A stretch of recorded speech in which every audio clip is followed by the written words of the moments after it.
मित्रों का नमो भगवतो वासुदेवा भैया। चलिए, पिछली वीडियो में हम लोगों ने क्या किया था, शिक्षण की चर्चा कर लिया था, शिक्षण की परिभाषा को हम लोगों ने देख लिया था। आज हम लोग भैया शिक्षण के अर्थ के बारे में देखेंगे।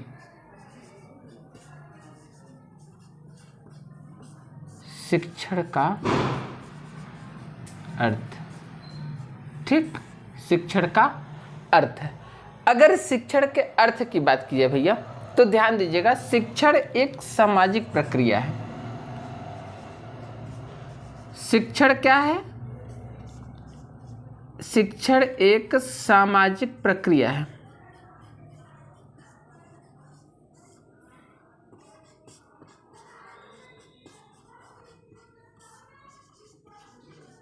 शिक्षण क्या है भैया? एक सामाजिक प्रक्रिया है। कहते हैं कि जिस देश की जैसी शासन व्यवस्था होगी, शासन व्यवस्था का मतलब, अच्छा ध्यान दीजिएगा, इसकी मैं परिभाषा के रूप में थोड़ा सा व्यक्त करूंगा। करें, जिस देश की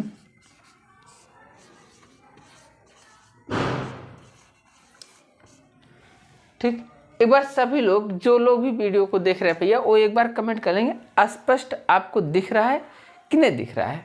ठीक, क्योंकि आज थोड़ा सा मैंने परिवर्तन किया है पढ़ाने के तरीके में, या जो भी आपकी वीडियो रिकॉर्ड की जा रही है उसमें थोड़ा सा परिवर्तन हुआ है। तो आप एक बार कमेंट कर देंगे, थोड़ा सा मुझे भी सांत्वना मिल जाएगी, हाँ आपको स्पष्ट दिखाई दे रहा है। ठीक, कैमरे आपके बदल दिए गए हैं, मेन मकसद यही था कि कैमरे बदल दिए जाएं, देखिए स्पष्ट आता है कि नहीं आता है, या पुराने कैमरे को ही यूज किया जाए। ठीक, तो कहते हैं जिस देश की जैसी शासन व्यवस्था होगी, जैसी शासन व्यवस्था होगी, जिस देश की जैसी शासन व्यवस्था होगी, उस देश की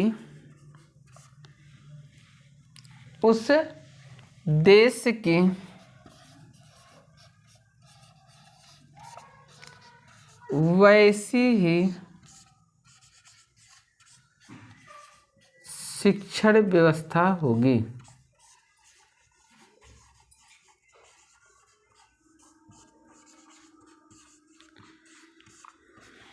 अब ये समझ लीजिए, बहुत गहरी बात है। कहते हैं जिस देश की जैसी शासन व्यवस्था होगी, उस देश की वैसी ही शिक्षण व्यवस्था होगी। अब शासन व्यवस्था का मतलब क्या होता है भैया? जैसे आप ध्यान दीजिएगा, हमारे यहाँ की शासन प्रणाली कैसी है भैया? प्रजातंत्रात्मक है। यहाँ प्रजा राजा को खुद चुनती है। हम लोग क्या करते हैं? वोटिंग करते हैं। जब हम लोग वोटिंग करते हैं भैया, तो उसके द्वारा हमारा प्रधानमंत्री चुना जाता है। हमारा क्या होता है भैया, यहाँ पर जो प्रधानमंत्री होता है या जो मुख्यमंत्री होता है, वो हमारे वोटिंग के द्वारा ही चुना जाता है। अच्छा, प्रत्यक्ष रूप या अप्रत्यक्ष रूप से चुना जाता है। आप ध्यान दीजिएगा, हालांकि संविधान की बात है तो उसमें कुछ प्रत्यक्ष होते हैं, कुछ अप्रत्यक्ष होते हैं। जैसे आप क्या करते हैं भैया, एक प्रधान को चुनते हैं, प्रधान के बाद क्या करते हैं भैया, आप जिला पंचायत को चुनते हैं, जिला पंचायत के बाद आप क्या बोलते हैं कि सांसद को चुनते हैं, इत्यादि क्रमों से आप क्या करते हैं, बढ़ते हुए चले जाते हैं ना। तो इस चीज को आप ध्यान दीजिएगा, जिस देश की जैसी शासन व्यवस्था होगी भैया, उस देश का वैसी ही शिक्षा प्रणाली होगी। अच्छा, एक चीज आप ध्यान दीजिए, जैसे हमारे यहाँ की शासन व्यवस्था कैसी है भैया? प्रजातंत्रात्मक है। तो हमारे यहाँ की शिक्षा प्रणाली भी प्रजातंत्रात्मक है। जिस देश की, एक चीज ध्यान दीजिएगा, जिस देश की जैसी सामाजिक प्रक्रिया होगी,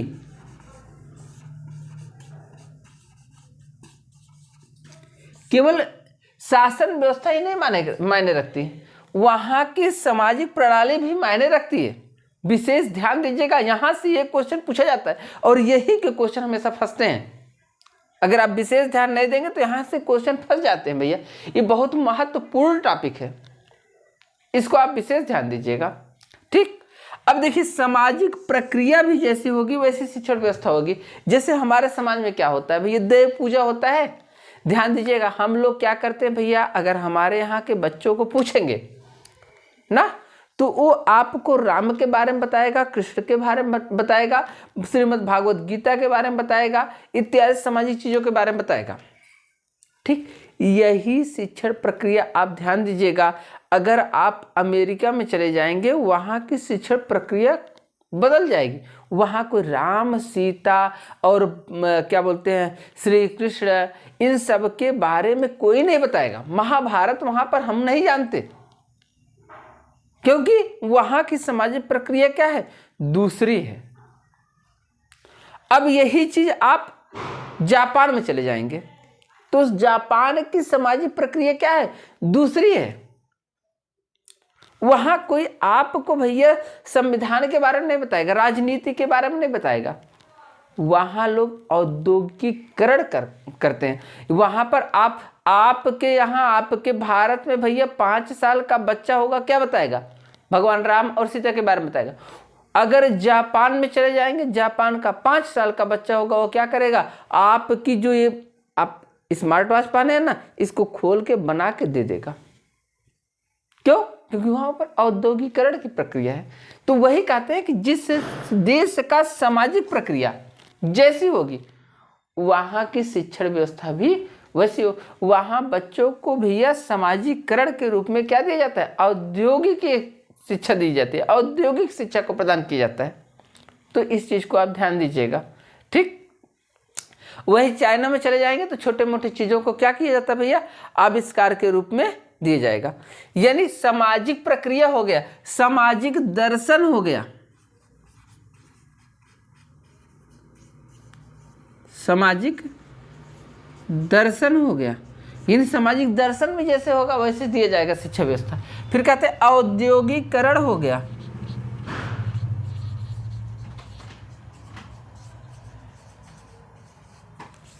औद्योगिकरण हो गया, जैसी सामाजिक व्यवस्था आपकी, जैसी औद्योगिकरण रहेगी, जैसी आपकी सामाजिक दर्शन रहेंगे, उसी प्रकार से आपको शिक्षा दी जाती है। अब ध्यान दीजिएगा, अगर इस आधार की बात हम करेंगे भैया, तो इस आधार पर शिक्षा को कितने भागों में बांटा गया है, मेन मकसद आ जाता है यहाँ पर कि इस आधार पर शिक्षण प्रक्रिया को कितने भागों में बांटा गया है। तो ध्यान दीजिएगा, सबसे महत्वपूर्ण टॉपिक है। अब टॉपिक आपका शुरू होता है कि इस आधार पर भैया शासन व्यवस्था के आधार पर शिक्षण प्रक्रिया को, अच्छा आप लोग स्क्रीनशॉट नहीं लिए, थोड़ा सा आप बैक करके भैया स्क्रीनशॉट ले लीजिएगा। ठीक, वीडियो को रोक के आप स्क्रीनशॉट ले लीजिएगा, मैंने गलती तो किया है, क्षमा करिएगा।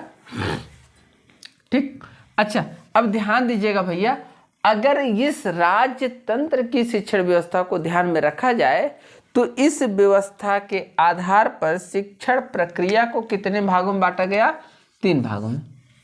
ठीक, यानी अगर शासन, अच्छा इसकी बात की जाए किसके आधार पर भैया, शासन प्रणाली के आधार पर।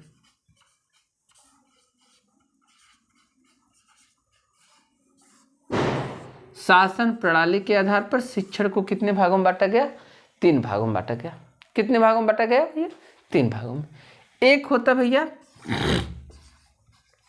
राजतंत्र शिक्षण व्यवस्था,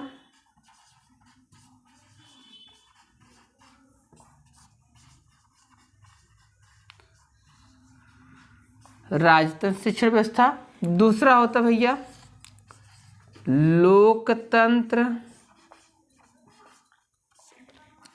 लोकतंत्र को ही कहते हैं भैया प्रजातंत्र, प्रजातंत्र को ही कहते हैं जनतंत्र शिक्षण व्यवस्था।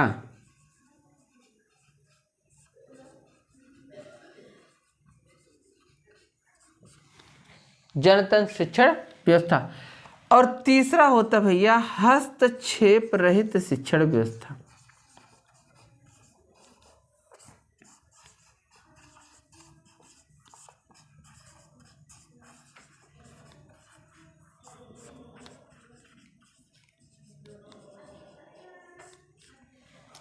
हस्तक्षेप रहित शिक्षण व्यवस्था।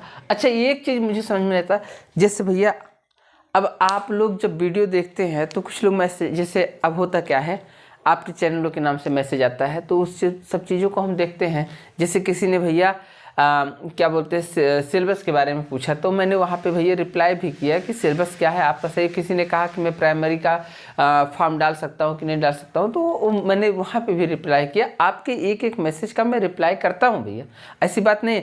आप जो पिछली वीडियो आप देखे हैं, आप जाकर वहाँ देखेंगे, अगर आप मैसेज किए होंगे तो आपके मैसेज को भैया जय हो जौनपुर द्वारा जरूर लाइक किया गया होगा, और वहाँ पर अगर रिप्लाई देने लायक मैसेज हो रहा होगा तो उसे मैं ज़रूर रिप्लाई किया हूँ।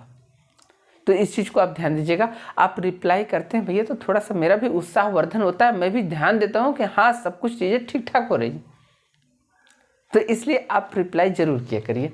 अच्छा, आते हैं भैया, हम समय नहीं लेंगे आपका ज़्यादा। तो कहते हैं राजतंत्र शिक्षण व्यवस्था जो होती है भैया, इसमें क्या होता है? राजतंत्र का मतलब जिसमें राजा प्रमुख होता है,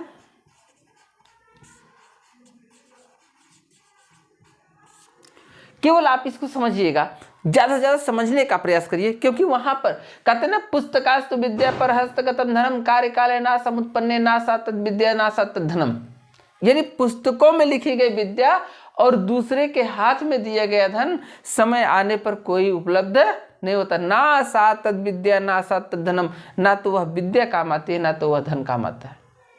तो भैया मेरी कोशिश जहाँ तक रहेगी कि मैं लिखवाने की कोशिश कम करूँगा, लेकिन समझाने की कोशिश ज़्यादा से ज़्यादा करूँगा। तो आप एक काम करिए भैया, अगर लिखेंगे तो ठीक है, नहीं तो स्क्रीनशॉट मार लीजिए, और बाकी मैं समझा दे रहा हूँ पूरा अच्छी तरीके से, यही आपके माइंड में बैठेगा तो यही आप याद करके जाएंगे और पेपर दे के आएंगे।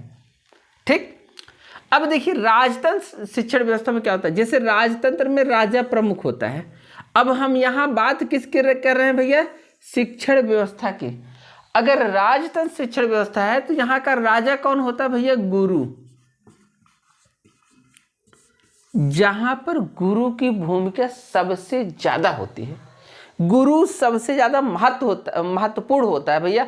अगर गुरु ने शिष्य से कह दिया कि बेटा आज, ये पहले की शिक्षा की बात करें जब गुरुकुल प्रणाली आपकी चलती, तब अगर गुरु ने शिक्षार्थी से कह दिया कि बेटा ऐसा है कि आज आप जाइए और भिक्षाटन करके आइए और हमें अच्छे से भोजन खिलाइए, तो वहां शिष्य इनकार नहीं कर सकता था। जहां का सर्वे सर्वा कौन होता था? गुरु होता था। अब इस प्रणाली में होता क्या भैया? इसमें शिष्य को तर्क करने की अनुमति नहीं थी, यानी छात्र को प्रश्न करने की छात्र को प्रश्न करने की अनुमति नहीं होती थी। यानी यहां पर छात्र प्रश्न नहीं कर सकता था, और जब प्रश्न नहीं कर सकता था तो वो था क्या भैया? तो छात्र केवल श्रोता के रूप में रहता था।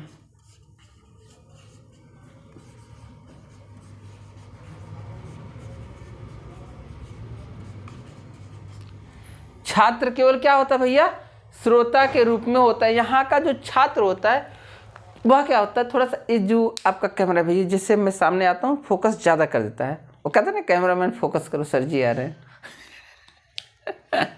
ना, तो फोकस ज़्यादा कर देता है। आप खुद देख रहे होंगे भैया कि जैसे मैं सामने आ रहा हूँ मुझे भी ऐसा लग रहा है कि मैं सामने आता हूँ तो ये फोकस ज़्यादा कर दे रहा है, तो आपको स्पष्ट, इसलिए मैं थोड़ा साइड हो जाता हूँ। देखिए इस समय आपको बहुत स्पष्ट दिखाई दे रहा होगा, तो वही मैं भी देख रहा हूँ, इसलिए मैं थोड़ा सा बैक हो जाता हूँ, पीछे हो जाता हूँ, ताकि आपको स्पष्ट रूप से दिखाई दे ना।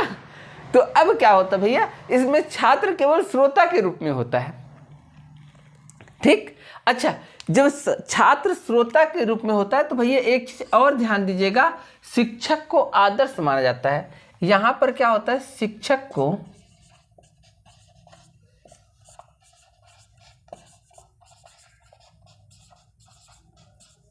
आदर्श माना जाता है। यानी शिक्षक को आदर्श माना जाता है। जो कुछ भी होता है भैया वो शिक्षक ही क्या होता है, सर्वे सर्वा होता है। इस चीज को आप, इस तथ्य को विशेष ध्यान दीजिएगा। आपसे पूछ सकता है किस शासन प्रणाली में शिक्षक सर्वेसर्वा होता है या शिक्षक को आदर्श माना जाता है भैया? तो वह आपकी है राजतंत्र शिक्षण प्रणाली। और राजतंत्र शिक्षण प्रणाली को ही आप क्या कहते हैं भैया? एक तंत्र शिक्षण प्रणाली। इसी को आप क्या कहते हैं? एक तंत्र शिक्षण प्रणाली भी कहते हैं।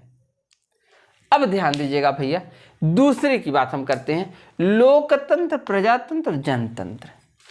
अब ध्यान दीजिएगा, जनतंत्र जहां पर जनता का शासन होता है, जनता स्वतंत्र होती भैया, जिसे चाहती है उसी को चुनती है। यानी मतलब होता है कि यहां पर छात्र को केंद्र में रखकर शिक्षा दी जाती है।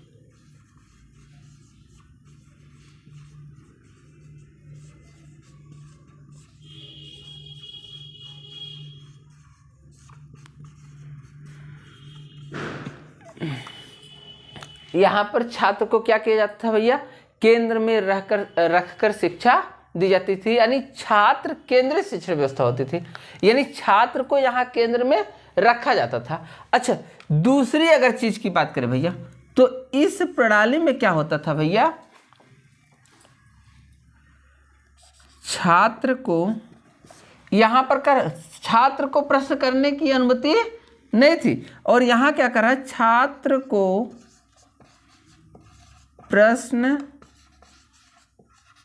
करने, छात्र को प्रश्न करने व तर्क करने की अनुमति थी। यानी छात्र क्या कर सकता था भैया? छात्र प्रश्न भी कर सकता था और तर्क भी कर सकता था। ठीक, यानी छात्र को प्रश्न करने और तर्क करने की अनुमति थी। वो प्रश्न भी कर सकता था भैया और तर्क भी कर सकता था। और एक चीज जो सबसे महत्वपूर्ण शिक्षा तथ्य है, कहते हैं भैया इस शासन प्रणाली में होता क्या भैया? शिक्षक छात्र को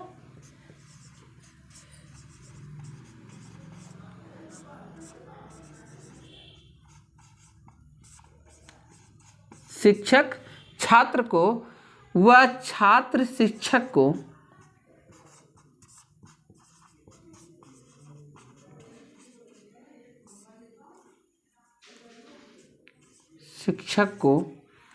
क्रिया के द्वारा प्रभावित करते हैं। शिक्षक छात्र को व छात्र शिक्षक को, मैं यहाँ लिख दे रहा हूँ, हालांकि मार्कर आपकी अलग है तो आपको समझ में अच्छे से आ जाएगा। शिक्षक छात्र को व छात्र शिक्षक को अपनी क्रिया से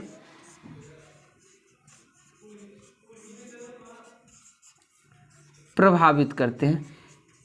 यानी शिक्षक चाहता है कि मेरी क्रिया से कितना छात्र प्रभावित हो, और छात्र चाहता है भैया कि मेरी क्रिया से शिक्षक कितना प्रभावित हो। एक दूसरे को भैया प्रभावित करने की क्रिया ये करते हैं, यानी अपनी क्रिया के द्वारा एक दूसरे को प्रभावित करने की कोशिश करते हैं। इस चीज को भी आप विशेष ध्यान में रखेंगे।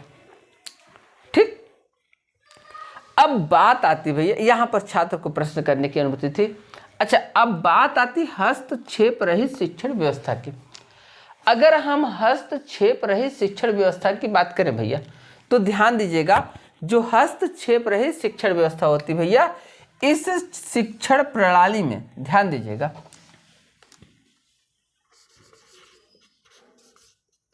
छात्र प्रमुख होता है। जैसे वर्तमान में यही प्रणाली आपकी है। इस शिक्षण प्रणाली में क्या होता है भैया? छात्र प्रमुख होता है, छात्र चाहता है जो शिक्षक वही करता है। जैसे वर्तमान में आप देखेंगे भैया, ध्यान देंगे, एनसीईआरटी क्या करती है? इनकार करती है कि छात्रों को मारने की अनुमति नहीं है। आज की एनसीईआरटी इनकार करती है भैया ना, आपको छात्र को मारने की अनुमति नहीं है। अब क्या होता भैया? शिक्षक छात्र के साथ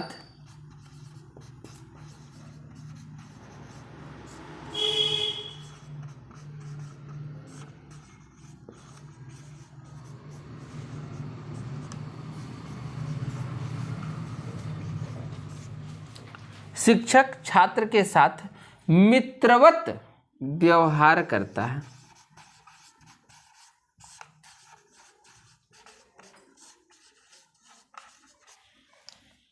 शिक्षक छात्र के साथ क्या करता है भैया, मित्रवत व्यवहार करता है। वह सोचता है कि हम छात्र के साथ मित्रवत व्यवहार करेंगे और अपनी क्रिया से छात्र को क्या करता है भैया, प्रभावित करता है। होता क्या है, छात्र को यहाँ पे भी आप थोड़ा सा ध्यान दीजिएगा। अच्छा ध्यान दीजिएगा, यहाँ पर कहते क्या है, छात्र को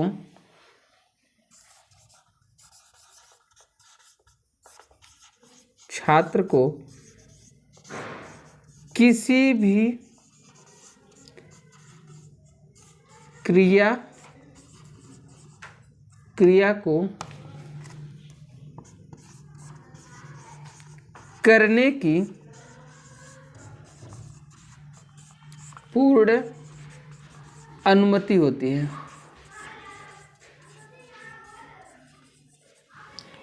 यानी छात्र को किसी भी क्रिया को करने की क्या होती भैया, पूर्ण अनुमति होती है। छात्र किसी भी क्रिया को अपनी इच्छा के अनुसार कर सकता है।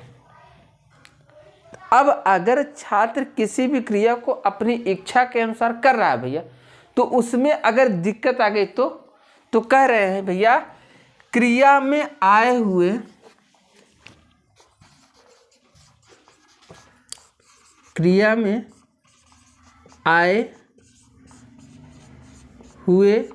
व्यवधानों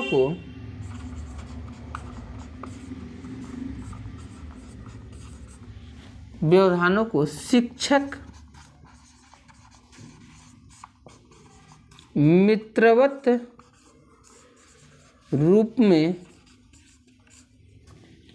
रूप में समाधान करता है।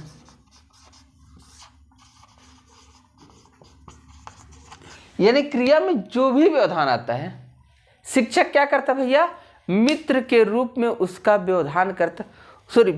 समाधान करता है।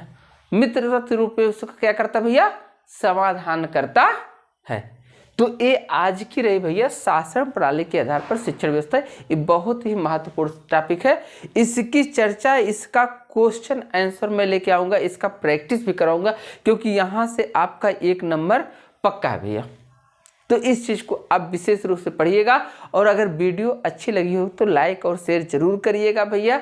एक बार इसका स्क्रीनशॉट भी आप लोग ले लीजिएगा, ठीक। मैं थोड़ा सा साइड हो जाता हूँ तो थोड़ा अस्पष्ट आपको दिखता है, तो अस्पष्ट आपको दिख रहा होगा भैया, तो आप स्क्रीनशॉट ले लीजिएगा।